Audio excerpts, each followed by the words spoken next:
Hey everybody. I just want to kind of share something. Was talking to several people recently, and this is something that I say a lot. Those of you that know me, um, I wanted to just kind of talk to you about becoming. Um, because many times we get discouraged because we start out on this walk with Christ. We are learning to give more of our lives over to him every day, and that's part of the becoming. Um, but I think we get discouraged a lot of times when we make mistakes and we're not obedient the way that we would like to be. And there's so many different things, and there are so many different ways to become discouraged in your walk. And I want to encourage some people and maybe even correct some thinking and just kind of really quickly look at this whole concept of following and becoming and different things like that. And I don't want to take a lot of time because I talked about this before, but I'm actually going to just go ahead and do a sermon on it. And when I do the sermon, I'm going to look at Mark chapter 1, verses 16 through 20. You know what? I'll just go ahead and read the whole thing. I was just going to read one verse, but I'm going to really just focus on one verse. New Living Translation, Mark chapter 1, verses 16 through 20. One day, as Jesus was walking along the shore of the Sea of Galilee, he saw Simon and his brother Andrew throwing a net into the water, for they fished for a living. Jesus called out to them, "Come, follow me, and I will show you how to fish for people." And they left their nets at once and followed him. A little further, a little farther up the shore, Jesus saw Zebedee's sons, James and John, in a boat repairing their nets. He called them at once, and they also followed him, leaving their father Zebedee in the boat with the hired men. In verse 17, it says, Jesus called out to them, "Come, follow me, and I will show you how to fish for people." In other translations, you may have something like, "Follow me, and I'll make you become fishers of men." Um, I really like that translation where it says, "I'll make you to become," because that's the idea of what takes place as we choose to give our life over initially to Jesus the Christ and begin to follow him. Let me say that again. That when we give our lives over initially, right, that we begin this process. This process may come after a long period of deliberation. It may come after a long period of you really considering the cost, and you've heard me talk about that as well.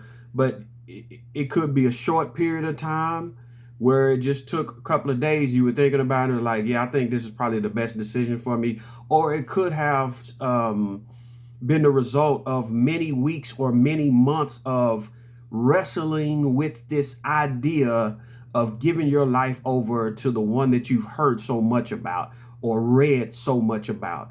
But after whatever that process was, we began to follow him.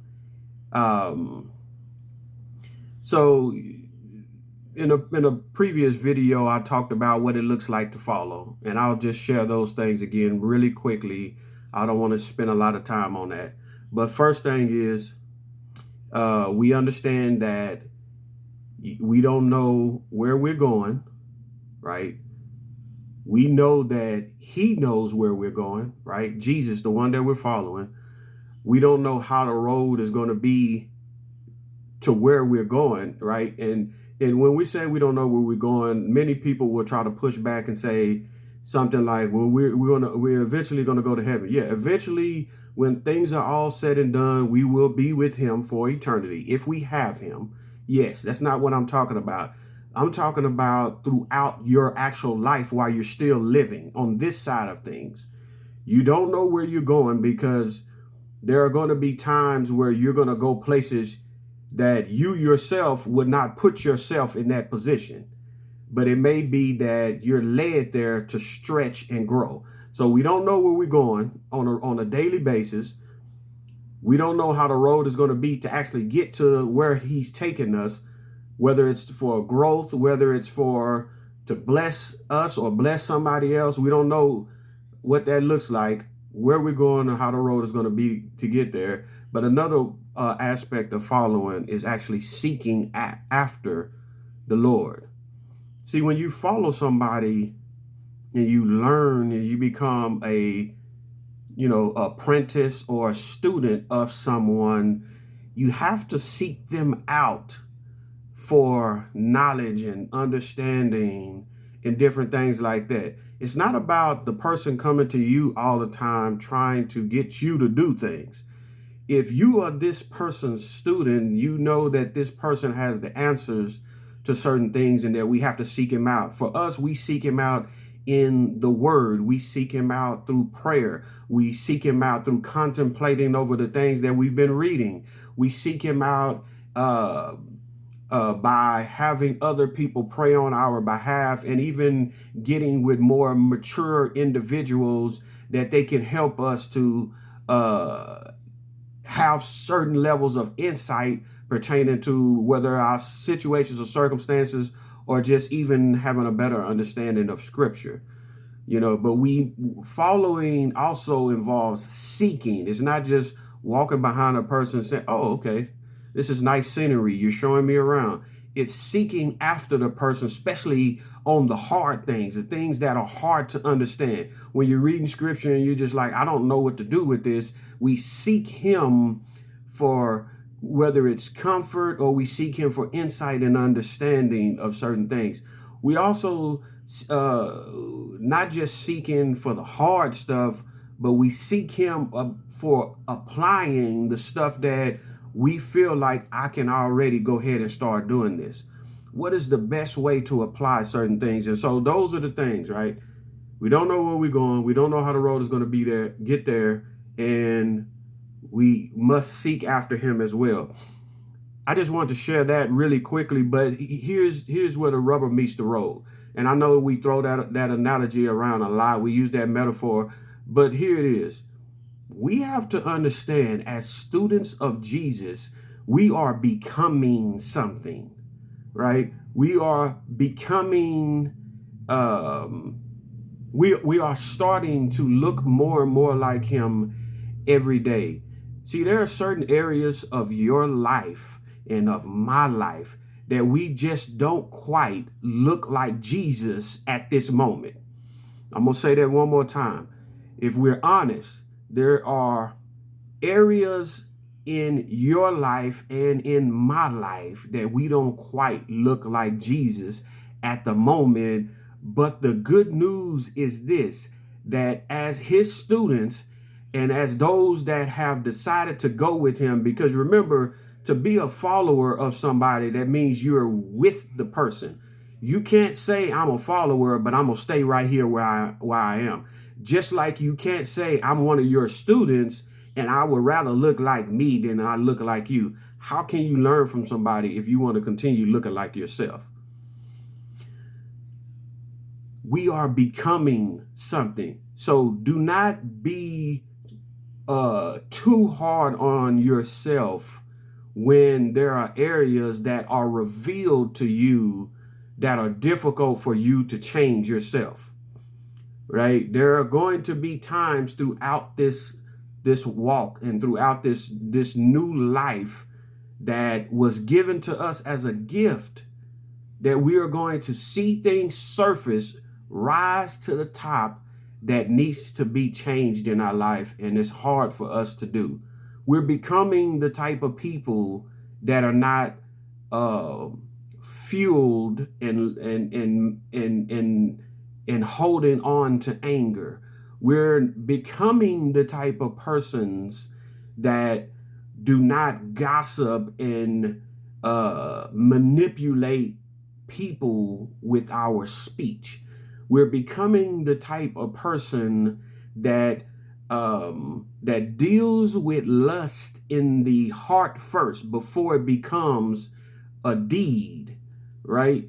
We are becoming the type of person that's forgiving or slow to anger, that's slow to speech, that will do what Christ would do in any given situation. We're becoming those types of persons.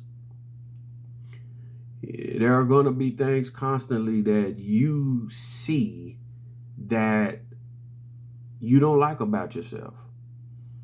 There are going to be things that you're like, I should be so much farther along. And in a sense, it may be that that's actually true, where because we've allowed other things to be more important, we didn't grow and mature in this time frame. Excuse me, whatever that time frame is. It could be a couple of months, could be some weeks, it could be a few years.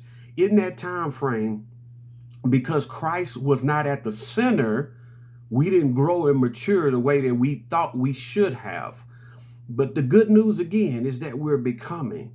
And when God reveals something like that to you, it can allow you to get back on track. As long as we have breath in our body, and people love to use that, and air in our lungs, and all of those different things, we still have the opportunity to jump right behind him and follow again and begin to do things in a different way. So I just want to encourage you today that you're becoming the type of person that would do certain things instead of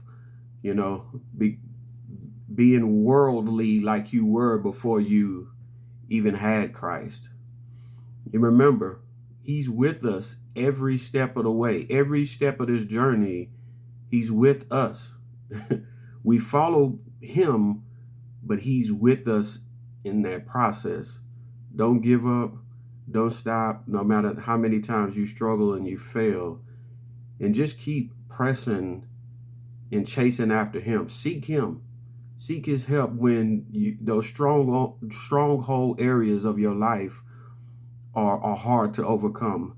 Seek him in the times where you try to apply certain teachings and you didn't handle a situation right with another person.